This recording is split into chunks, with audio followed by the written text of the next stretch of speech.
RNG. Xiaohu is taking in the top side. And this is an answer to that Gwen pick, so instead of going for that, you just opt into this right away. I'm just very interested to see what RNG decide to do to finish off the rest of this draft. Typically, you would expect to see something like the Olaf come out here for the side of WE, is that really being the only high prio jungler left open. An insta-lock Ryzr coming out from WE, and we're just getting such different drafts than we're used to seeing. I think WE for sure lock in the Olaf here, and then we're going to be looking at where RNG go with the rest of their draft. I mean, they have Jayce, so always potential of an AP jungler coming out, but there isn't really too much left open. We also know Wei has been a fan of going back towards things like the volley bear earlier on in the split when there are a lot of junglers banned out or taken away, like right now. And yeah, for RNG, those are the only things I'm really keeping my eyes on. We'll wait to see what they want to go for. Of course, the Olaf locked in here for Beishang, and it's curious to see their Shanks on this Ryzr pick. Very safe pick, of course. Good at wave clearing, just like mitigating a lot of that pressure from the mid lane. And honestly, that could be what they're looking to do. What we've seen a lot from RNG is they will just look to try and use Cryin as a facilitator to those side lanes, specifically to the top side. So if Cryin does end up picking something like the Twisted Fate, he's not going to have that push prio to be able to make as many proactive moves. And we already see RNG building up a bit of a poke and siege comp coming out from them, going to be able to play off range. Typically, right, you wouldn't pick things like Varus when you do have like Olaf on the other side. You can use the Ragnarok, get away from that CC, but RNG instead preferring to just have the lane dominance in that bottom lane 2v2. Also gonna bring out the Orianna, so front to back is already the name of the game for RNG. We're gonna be looking at who these facilitators can be. I think things like Braum really stand out in my mind of things that RNG are gonna be happy with if they can get their hands on in their composition. And WE bringing out the Irelia up against the Jayce. You wouldn't expect any less when you have Breathe on the side of WE. We are going to have a knife fight up there. I do expect jungle attention to be the name of the game because with a champion like Irelia, you need to be looking for all in. So you very least need vision control, but you do want that jungle pressure up there facilitating. And I love this from the side of WE. Really put, as you say, Jayce to the sword. Make sure that they're making it as difficult as possible for them to be able to make this one work for them. And I think this is a great adaptation from them. They've secured their top side. They know that Gala and Ming are not going to be able to pick a very oppressive or don't generally play to be oppressive bot lane duos. And now they can start focusing towards those jungle picks as Wei really gets his champion pool pinched. Yeah, for Wei, I just really don't know where he goes. We've already hit on like certain off-meta picks earlier that you can go towards. Things on the lines of like Gragas of the world, but you struggle so hard against Olaf and what they've put together. The volley bear is still open. You can just try to play the frontline role and have some early pressure. I've already tagged on something like a Braum coming out from the side of an RNG. Alistar is also always open as well, but WE are going to get to try and deny something. They can try and save counter pick for support though, if they do just want to opt into an AD carry pick here. Things like the Aphelios are open, but Aphelios not really great up against poke. For WE at this point, it does feel like you're playing a bit of 1-3-1, but also would like some sort of options to be able to force when needed. So with 3 seconds, we're going to see the Kalista. Well, it fits. It checks the boxes, Peg. When we said you need something that can force when needed, Kalista definitely able to do that, and counterpick being left for missing. It is being left for missing, as he's definitely been something that has been a bit of a coin flip, if you will, of his terms of his form. Sometimes looking like an absolute god, probably one of the top 3 supports in the league, and other times a little bit running it. So I'm actually curious to see now what RNG do in this particular matchup, because this is going to be a pretty good all-in bot lane with the Varus and the Leona. Now they're going to have one last pick here for Wei, and do they actually end up going? I don't think they go for the Shyvana here. But that being said, there's a lot. I'm not being baited. We don't talk about hovers. We don't talk about hovers right now. But there's still a lot of bans here. There's still a lot of options. Graves going to be picked up here. This makes a lot more sense in the grand scheme of RNG's comp. Just they have such a little front line though, is my big like concern about them, right? They need to play really well. They need to play off range. They need to play off like getting to spaces first. They're gonna win contests over mid wave and then just trying to force you up before you come onto objectives. Very reminiscent to what we saw in the first game of the day with top esports, but I would say even more so, even more in that category. And once again, we get Missing's Jarvan coming out. We've already seen that one so far this split. Was a fun one to watch. They did win out in that game, and there it is. You have champions that can pressure on side lanes to where you do have two as compared to their one, with the Jayce being comfortable, especially if he can get ahead, and you know the Irelia will be able to win out in that one. And you have your three-man core that does have the ability to force when members like Breathe and Shanks are coming off on flanks. So for WE, they have the hard engage to force on this very squishy team comp of RNG. Can RNG poke and whittle them down before they are allowed to find these fights? And that's all we're going to see in this game. WE picked themselves a matchup that Xiaohu has not played into since the finals of LPL Spring against Nuguri. So we'll see if Breed can do the same kind of work, if you will, onto Xiaohu as Nuguri did. And now WE looking to continue their own streak while breaking that of RNG's. Both teams coming in with tremendous momentum into the back half of the split. Both teams looking to try and take down a playoff rival in this best of three. And both teams are going to leave it all on the Rift. They are. RNG always coming back to these, I'd say, harder to execute comps that do need a bit more precision coming out, where you do have less CC and less of a front line. But RNG definitely would love to take this win and start making their way up to that top 4 spot. For WE, having more hard engage, I'd say having more maybe skill expression coming out with champions like Irelia on their side. But this is a battle to try and get up to that top 4 spot, Penguin, and I'm excited. Those top 4, the less series, the longer break, getting to study your opponents, it all means so much. It means everything for these teams. Like we said, it's not just the LPL Championship, it is Worlds qualifications. It is getting as high as you can, as quick as you can, and if you can do all the heavy lifting before the playoffs even start, that is exactly what you want to be doing with either of these teams. But again, only one can be a winner, and only a couple of teams can get into those spots. So for Team WE and for RNG, it's going to have to be all left out here as they jump finally onto the Rift. And so we wait to see where they're going. Actually, early ward there from WE puts it right down onto the Reds. They will have knowledge of where Wei starts or where he goes. But I wanted to ask you a quick question, as the priority into Irelia globally definitely has not been as explosive as we anticipated. And I wanted to ask why, one, we're seeing her back into the meta, and two, why are we thinking that she should have maybe gotten a bit more attention than she has so far? I mean, the reason we're seeing her in this game, right, is she has always been one of these champions that is able to go toe-to-toe with Jayce. We even remember in spring, that was what was being played by Nuguri up against Xiaohu. Level 1 can be quite rough if you're not able to, like, cheese him in a brush and get on top of him, start proccing your passive. But once you do hit that level 3 mark, there are way more avenues available if you are able to land your E. And then at level 6 especially, you are quite strong, much stronger in 2v2s. I'm still a bit surprised as... Oh, I'm going to calm down. Wei's here, Penguin.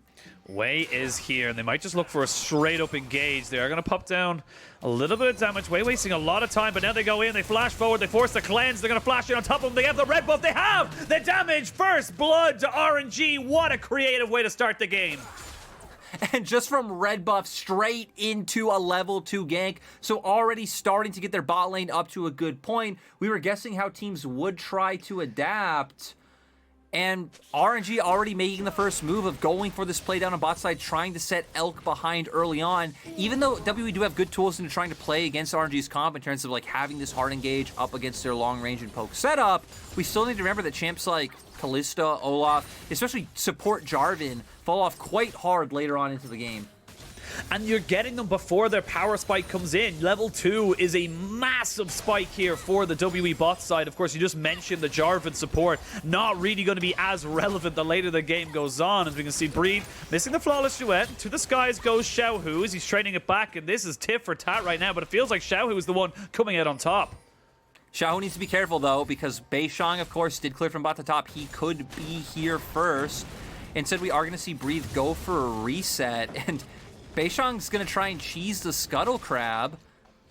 We can see Wei walk into him. I think he'll be able to do it fast enough before both Wei and potentially Xiaohu would be able to come down, so this should just be the Scuttle for Beishang.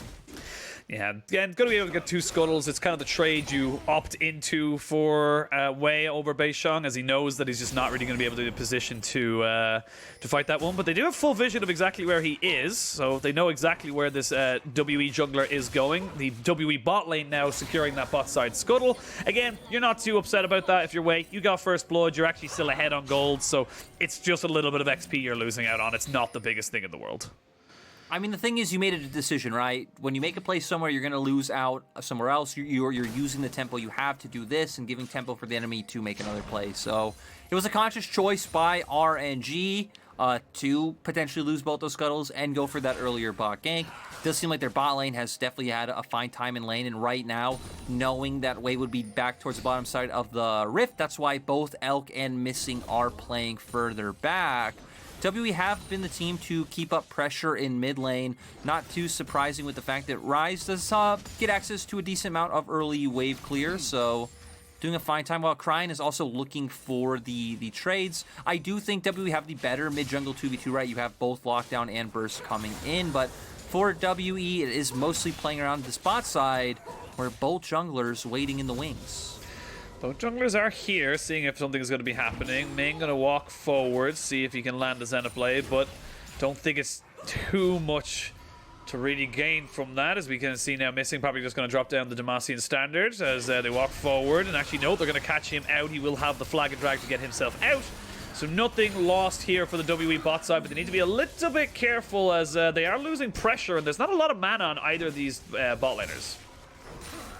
No, I'm actually surprised that RNG did wait around so much and look for this play. Remember, Graves still a carry jungler, still a jungler that wants to be farming, wants to be getting gold under his belt, making his way towards items, and being a strong force in his team fight. Not necessarily someone who wants to be falling about, what, 4 or 5 camps behind Beishang on the opposite side, though. Gold is still even, so that is not too bad, despite the CS lead that Beishang has been able to build. But now Beishang going to turn back towards bot with the fact that Elk was able to delay the recall coming out from Wei. They knew that Wei was still going to have to go for that recall. And first objective on the map going to be going over to Team WE. Yeah, first blood to RNG, first dragon to WE. So again, tit for tat from these two teams right now. And honestly, I think just even more thinking of that first blood, it was obviously a trade back, and we see the ramifications, if you will, later on in the game as they start to get through, you know, the slower start for the Graves. But such a great adaptation there from Wei to recognize, look, there's no way in hell they're going to be expecting this. They're going to expect me to path immediately from bot to top and try and get something going for this Jayce. Just a great move on his part, and this is something that we noticed from a lot of our top teams, is that they change how they play in those critical moments. They adapt very, very quickly, and they make sure that they're in a position to just get the upper hand as early or as you know, as quickly as possible. And that's what RNG have been doing, right? They've been making this adaptation, though it has led to Xiaohu falling behind in the top lane matchup. Was something we expected to happen when Irelia did start getting more of those angles to come out, especially if she can find those windows to towards minions, get behind the Jayce, and look for those all in. So Xiaohu having to respect, especially right now, Wild Breathe is building up a big wave, as what it looks like on our top side. And Wade doesn't care about that. Seems like he's just going to keep leaving Xiaohu to his own devices and make his way towards bot once again. We need to remember, support Jarvan is pretty much completely an early game champion. You take Aerie for the lane dominance, has the ignite as well. I think last time Missing played this, he went straight for Azania's early on, getting the armor, cheap item, cooldown in there as well, and then being able to augment your all-in ability. So I would expect him to go for a similar route. Expect them to do it, but I do think, of course, that first blood does mitigate a lot of what Jarvan wants to do. It does stop him from being that lane bully that would get your Kalista 10, 12, maybe even 15 CS ahead, because of the pure pressure you have to over. The fact that Elk had to wait until his summoners came back up to be able to play aggressively has done a lot for RNG, all things said and done. And now we'll see Wei walking in right on top of a ward. It is freshly placed, as he will now realize, and he's going to be able to take that one there. Missing is here, and just trying to hover around this mid side so that there's no shenanigans here with Cryin and Ming trying to lock down this Ryzr. And I like what W are doing on the opposite side. Send Beishang top, try and punish out Xiaohu while Missing just hovers to make sure no shenanigans in mid. Flash is forced, so WE doing a nice job of playing around where they're strong. Breathe has been able to keep up the consistent advantage. WE will be able to walk into River first. RNG will be able to put off some poke, but both Cryin is low on mana, and even Xiaohu only about half, so they got to be a little bit careful. Oh, Cryin is blue buff. It's fine, Cryin, yeah, he'll be fine. He'll be fine as they now start up the Rift Herald. It is a little bit separated as both AD carries now coming off on the backside of this. Elk not quite a part of this fight just yet. You can see him just taking the long route around. It's going to be down to about 3,000 HP, and that's going to be reset a little bit. You can see RNG, they don't care about the Rift Herald just yet, but there goes the go button. They're going to try and jump onto Gala, who just dropped down the chain of corruption straight away. The Rift Herald still has not been taken. 3-man shockwave on the backside of this, though, is missing, jumps onto Gala and takes him down. It's 2 quick kills. Make it a third here for the side of WE. They lose the Rift Herald, but they gain so much more. Yeah, and wait, what are the other members of RNG doing? Okay, nothing's going to happen. Seems like they were hoping to maybe catch them out in transition and burst them out, not thinking they would be there. But I love the way that WE played that. I'm sure we're going to get a replay, so I'll hold off on that while both teams are still posturing around this mid wave. Does look like Wave's just going to transition down towards the bot side to pick up that scuttle for now, though. Yeah, and a great team fight there. And you can see WE saying, look, the Rift Herald is secondary. We want the fight. We want the kills. We want to be able to put you off the map as soon as possible. You can see Missing and Breathe just comboing so nicely with Beishang to just jump onto the backline and get access to it.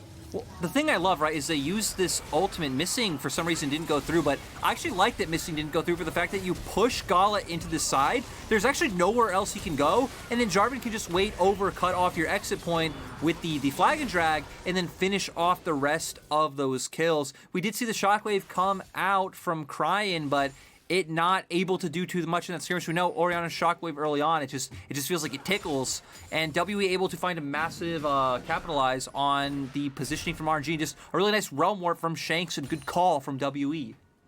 Yeah, great call. Also capitalizing on the fact that the Ming had not gotten his solar flare just yet, so the lockdown not quite there, but Missing had gotten himself the cataclysm, so once that flash has already been burned by Gala, very, very difficult, almost impossible for him to be able to survive in that engage. And we go back to the laning states. Actually about a 15 or so CS lead in this bot side. It will be a stacking wave going in favor towards WE, so they should be able to mitigate some of that a little bit. But great start for WE. They've got themselves a 1,000 gold lead. They're feeling pretty good about their standings right now. And importantly enough, the skills were pretty well spread out as well. So not one person getting stacked with gold. Kind of all lanes gaining something from it. I think it's going to feel nice for their bottom lane to get something back. We've seen that Breathe has been fine in the top side matchup because it's been left alone. Wei is now finally looking up here. But remember that Xiaohu and Wei don't have any lockdown, so Breathe will need to overcommit for them to be able to punish him, and he does still have his flash up. Very difficult to do the old tried and tested RNG charm of get the Rift Herald, go up top, break turret, because you just don't have pressure in this lane. And again, like I said, the last time we saw this matchup specifically for Xiaohu was against Nuguri in the 2021 Spring Finals, and that didn't go great for the Jayce, and it is something that has always been a thorn in the side, if you will, of RNG when they tried to go for this early pick rotation. And now that they are able to get the Leona up into that top side, they should be able to get more pressure, should be able to put him off the turret, but I don't even know if they can go for a full engage anymore. I mean, the wave is already cleared, so now, okay, engage comes out. Shanks, though, going to be able to turn back onto Cryin. The phase rush for both of them. The TP coming in. That's going to be the Irelia jumping in, but there's so much damage. Breathe needs to get himself out. He flashes away, but there's just nothing he can do. Great capitalization there, and WE just a little too trigger happy. RNG were starting to back off as well. They were scared of that TP, but realizing that Varus was here, they went for the play in the end. And I really like the flash coming out from Wei in that one to avoid the flawless duet coming out from Breathe. And oh, they might get another one. No wave, though. No, it's no wave, but you do have the Rift Herald now spawned, so they might still look for this. You have got Xiaohu with pretty decent burst damage. They are just going to take the 2 plates, give that one over to Xiaohu. A little bit of poke there onto the booty, and then back themselves out. But RNG not out of this game just yet. Still 1,000 gold or so behind, but definitely looking to be a little bit more proactive. And WE are the team who already have 2 dragons, so can stack that up, try and make their way towards Soul, potentially look for something like an Elder. You do have Kalista on your side, so, you know, those 50-50s aren't exactly 50-50s, slightly weighted in your favor. We do have Mythics starting to come out, especially for junglers. Gale Force on the side of Wei's Graves, and the Gore Drinker coming out for Beishang's Olaf. And I mean, it's clear as day to everyone, right? We need to make this close and scrappy. RNG need to stay at arm's length. RNG, in my mind, need to be on objectives first. RNG don't have a great time of walking into Fog of War or trying to retake vision with how their comp does play out.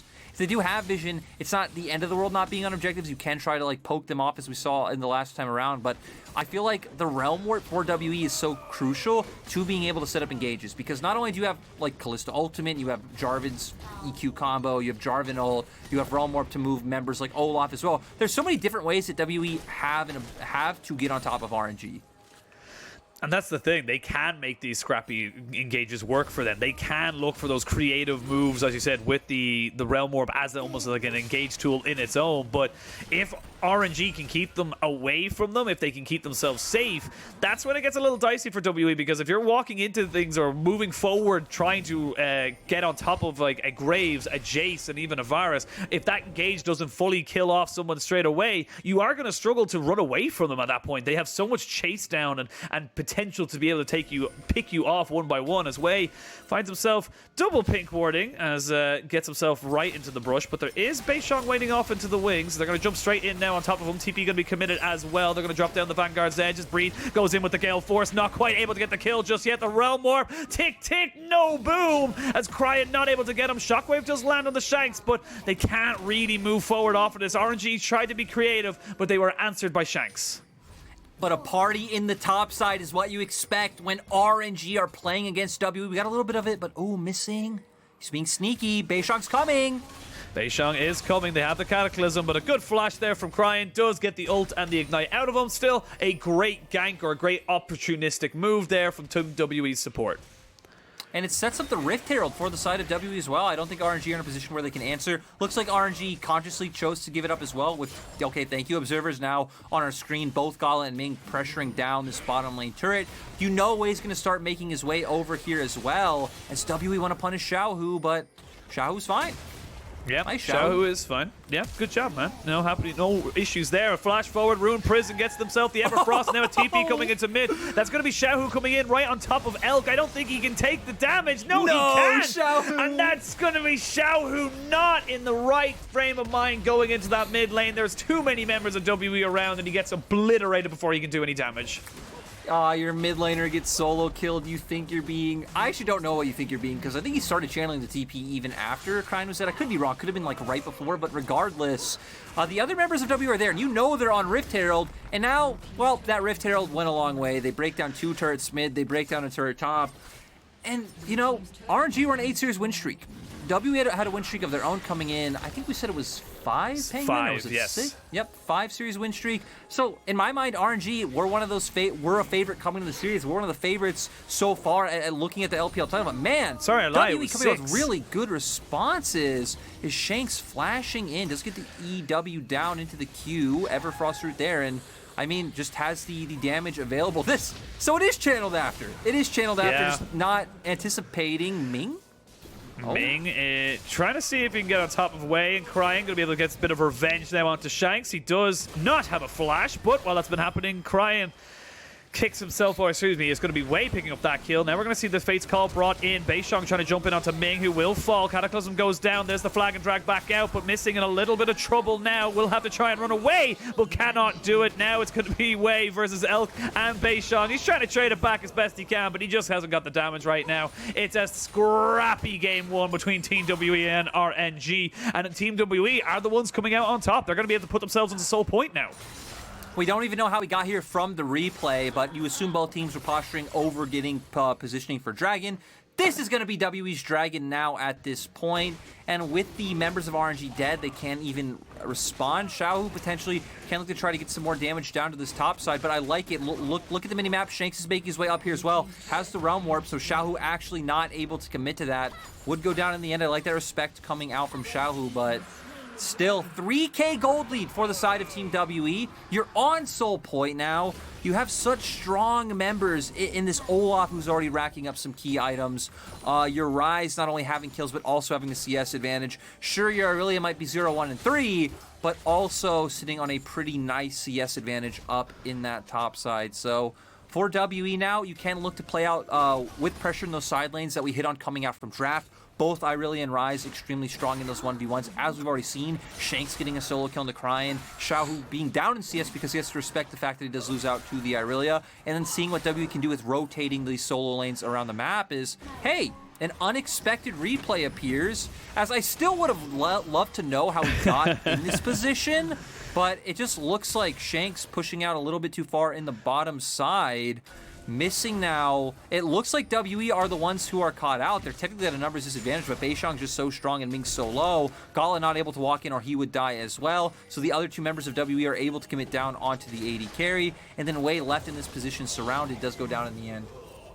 Yeah, and this is something that we have seen from RNG historically when they do get put behind, specifically when Xiaohu gets put behind. He tends to not have, obviously, as big an impact, but he also tends to just leave his team alone. Everyone just leaves him on an island. They don't really try and teamfight with him, and it becomes a much more scrappy affair as we get later and later into the game. Now, it's still only a 3,000 gold lead. You are still in a very good position as WE, and RNG are not in a bad one per se, but they are going to have to be a little bit more creative at how they approach these fights, and they're probably going to have to approach one in about 3.5 minutes, because that's going to be a Cloud Soul at 22 minutes if they're not careful. I think RNG have been making the right choices though, right? Because you're trying to get on your core item spikes. For Xiaohu, it is getting that Mura mana down. For a Cryin, it's really getting any amount of items you're allowed to get before the fight you must take. That's what RNG need to do, right? So for Gala, even only sitting on a mana immune himself. So RNG, the name of the game is Turtle. Take your jungle camps, catch waves, don't fight until you need to. You honestly might even just give over soul. It's definitely not unwinnable for RNG at this point, right? They're only 3k gold down in terms of like if a team fight broke out, but with how their composition is positioned, with how squishy it is, needing to be on objectives first, get that poke down, hoping for kind of some massive shockwave while also having damage in his kit, I just feel like for RNG, it might even be better to just keep looking to get gold on your carries and fight for a Baron or fight for an Elder. We'll see what they want to decide to do. Of course, it is farming up a little bit. Got 2 items now onto Xiaohu, so got the Muramana and the Eclipse. Almost got the Muramana fully upgraded as well, as we can see Missing clearing out vision around this Baron pit. They don't want to take Soul and then lose a Baron willy-nilly as they come out of this. So good calls here from WE as they continue to push their momentum. And this is honestly just such a huge game for them if they're able to close it out, because not only are RNG on an 8-match winning streak, they've only lost one of their last 17 matches. That is one lost game. They have nearly played an entire LEC or LCS split without losing with only losing one game. That's a nutty amount of kind of win percentage there for RNG recently, and for WE to be able to try and take them down and take a win here would be huge. Yeah, and for a lot of different reasons. We were wrong earlier. WE actually are on a 6-series win streak, so shame on us. Yes, 17 teams in the league, games every day, Penguin, but we should be on top of this. But for WE, even, let's even ignore for both these teams winning the series. Even winning a game difference is going to be one of the massive things in determining your seeding where. Because, if you don't know an LPL, game difference is more important than head-to-head. So even taking a game and then one of the other teams you're competing with in the standings going down and being under you could go a long way to getting you up higher somewhere else in the bracket. So like you're saying, for WE, this one can definitely be monumental if they're able to pull through. Dragon up in about 57 seconds. For WE, we've seen what the tools are. The Realm Warp with the Olaf, being able to use the Cataclysm on the Jarvan, get on top of members like Gala or Xiaohu. And for RNG, I'm not quite sure what you're looking at. Maybe trying to go to midway first, push out in. Ming just going to go for the engage. Missing has to use a Zhonya so early, and they're going to jump straight on top of him. There's no escape for him, and now you've lost him out of this fight. RNG just capitalizing on a well overextended support of WE. Yeah, I was just saying, I don't know what RNG should do. Maybe should do this, maybe they should do that. But Missing just hands it to them, and props to RNG because they chained CC perfectly to where Missing wasn't allowed to flash away after coming out of the Zhonya. So, there was always a world where you flop that one, Missing does get away. His WE, they were trying to be sly. They were trying to do a 2-man bear, and they do have Ryzr, who, again, you are pretty much just a DPS machine in terms of how fast you are able to get off damage with your abilities, but they need to be careful. Yeah, RNG, though, haven't taken the dragon just yet. They are now back onto it. They have put way onto that objective as they continue to try and look for this. But WE are calling their bluff. They're saying, cool, we're going to be a 5-man stack pretty damn soon, and we take this very, very quickly. They've a Blade of the Rune King on their Irelia, and of course, they've done 2 items onto their Kalista as well. And they're at a little bit of an impasse. They're waiting to try and get way back into this fight. He's nowhere near it. They're going to have the Chain of Corruption going down. Shockwave goes down. They lose the Baron, and now you can see RNG looking to see if they can just get anyone back off of this fight. WE need to run. WE need to get out, and they will. The Realm Warp is perfect. They will only lose missing a game, but that is a win for Team WE. WE just come out so far ahead. Wei tries to be a hero who even flashes and tries to get the burst down, but you just don't have the lockdown to keep people right in front of you. Xiaohu finding a kill onto missing doesn't feel like it means anything at all. Xiaohu might be solo killed. Elk gets flashed in on top of him, but they're going to try and turn the burst onto him. He can't kill him, and the TP's coming in off of this as well. Cryin is here, and they're going to try and get double TPs from WE as they look to try and keep their bot laner alive. It will not happen, though, and they will trade the jungle for the AD carry. But importantly for RNG, they are getting rid of some of these blue buffs, Baron buffs, as there is the double kill there for Breed. They can push into this mid. They can crack open the base. WE definitely should be getting an inhibitor off of this play. Even Beishang isn't too far behind. They should feel comfortable about this one. Death timers are still decently long. As WE, I'm surprised they don't want to go for it. They're actually making their way towards the bottom side. I feel like we just brought Jarvan over. Olaf over. Jarvan not too far behind. You would be in a fine position to go for it, but going to respect the side of RNG. Maybe just not wanting to open an inhibitor just yet. Funnel gold into RNG. Going to be waiting on next Drake in 3 minutes. Ooh. You know, there's a lot of like potential action going on everywhere, Penguin. That's why I'm so on edge right now. A lot of things could happen, and we don't know if they're going to happen. Yeah, I think that's the best way to put it, but you can see Wei wants something to happen, jumps onto missing, almost takes him down, not quite able to get him there, though, with the ultimate, as I think the big thing with that mid lane was that, yes, they maybe could have stayed for that, but without major ultimates onto Breathe or onto Shanks and no flashes onto them either, becomes very risky with the sheer amount of lockdown you have with the Varus and the Leona. But it's just Elk looking for an opportunity, flashes so aggressively, and funny enough, Xiaohu's not even the one who dies here. No, Xiaohu does get away because all of these TPs come through. Both TPs coming out for the side of W. And even look at this damage Elk gets off before he dies. It is massive onto Cryin and allows Breathe to go in, keep following up on this one, and secure himself the double kill in the end. And you're right, Xiaohu getting a get out of jail free card. Sacrificing his teammates for himself, which I feel like when you've had the year that Xiaohu has had, it's fair. Yeah, honestly, I think if you're again, we talk about good investments, and speaking of good investments, Xiaohu might be in a little bit of trouble now up on this top side. We're going to see Missing go golden, and there's nowhere for you to go, Xiaohu. No flash, no way out of the Cataclysm, and honestly, the way WE have built this comp, I thought it was going to be like a team fight comp. No, it's a pick comp that is built around picking off Xiaohu when he doesn't have flash. And for RNG, I mean, they can't even go for team fights, so I feel like we're seeing a lot of just them opting out, and then WE get whatever objective or get whatever they want, and then we see things like this where they're just opting into fighting on the side, as RNG do have a decent amount of wave clear.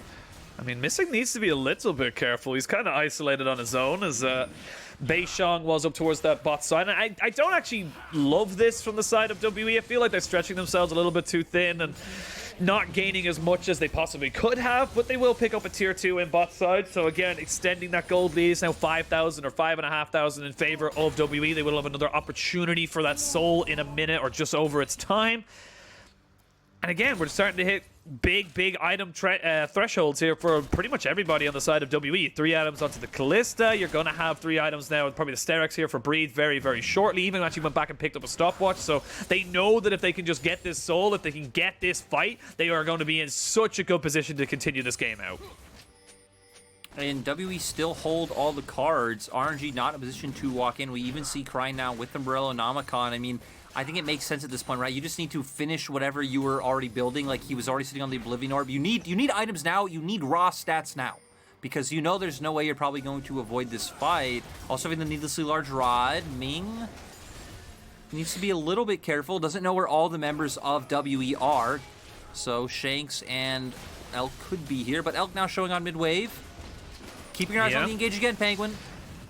keep an eye on everything going. Like you said, it is very difficult for RNG to get to the objective second. They need to be there first. They need to have themselves set up and ready to go. But look at Breathe off on this bot side, just trying to be an absolute nuisance as they now look towards this Dragon Soul. You can see the poke is decent from the side of RNG. Beishang taking a lot of damage. Ming moving forward. Now we'll know where everyone else is. Breed wrapping himself around the back of the Dragon Pit. Dragon gonna reset, go back into his little bed. Doesn't want to be disturbed, but there's a lot of ruckus happening outside now as RNG and WE continue to just posture around. Important to note, though, these side waves are very much equal for WE and RNG. Top wave pushing in favor of RNG, but here we go. We're gonna go in for the fight. It's gonna be Dragon Soul picked up here by WE. Ming gets caught out, has to go golden. I think it's gonna be full retreat coming out here for the rest of RNG. They'll give up their support. Will anyone take the Realm Morph? It will be Breed. He's not that tanky right now. Wei as well also going to be taken out of this fight. WE got themselves a soul. They'll jump in with the Cataclysm onto Gala. No flash, no heal, no life bar. And that is RNG getting routed. WE destroying them in the team fight. And WE going to take this first game. What a dominant performance coming out from WE as well. 6 series win streak, and they're looking to extend that. Every game win matters right now when we talk about playoffs, and WE pull it out. WE dominating from the word go in this game. Nothing that RNG could do, and with those early dragons stacking, it was only a matter of time, and that is a fantastic start to this series for Team WE. And RNG, they got to look back to the drawing board. I don't think you can blind the Jayce anymore. It doesn't even feel like it's just like one thing is what stands out to me, right? Is you have this kind of draft where it's very squishy. You don't have a ton of like tanks. You don't really have any CC either beyond your Leona, so you don't have a great way of setting up ganks. We saw that early on from like Wei trying to force his way into top. A lot of times, like you just can't. You literally need Breathe to make mistakes, or you can't touch him. So it didn't feel like RNG's comp had a lot of options other than try to get ahead, keep that advantage, and then your poke starts to work. Then you're able to force WE into these tough positions where they're making tough choices. They're getting whittled down, but you're not able to do that when we saw Cryin losing out in terms of the mid lane. He was getting pushed in the whole time. He ended up getting solo killed. Your top lane was losing out because you weren't able to put any attention into it for the fact that you don't really have the setup to look for 2v2s. So you're only finding pressure bot, and we even got to a point where WE weren't making those mistakes. They weren't overcommitting, and you're just like, well, okay, so how do we get our advantages? And if it ever comes to just a straight up 5v5 fight where WE can enter objectives first, or it's kind of neutral in your posturing, WE can force on you every single time. So I think for RNG, it was a weird read on how to play the game that didn't work out, and their draft was very their draft was do or die, and we saw how it went. They died. That is how that one ended up. But for WE, honestly, this is a great look for them, because we mentioned a couple of issues, or a couple of maybe sticklers that we had with them going into best of 5, specifically into playoffs. And if they're able to execute on these kinds of compositions with the Jarvan, of course, the Ryzr there for Shanks, and even Elk being able to pick out the Kalista, this is positive for WE to maybe be able to put out a little bit of an upset as we go later on into the playoffs. Yeah, I mean, just the Shanks point in itself is a big one to me. Being able to pull out the Ryzr and have a good performance overall. Great to see some variety come out from Team WE. Well, good variety and a good win for Team WE puts them 1-0 in this series. RNG are going to need to see what they have left in the tank if they want to try and bring this one back. We're going to send it to a break so you guys can recharge, and when we return, Game 2 will be happening.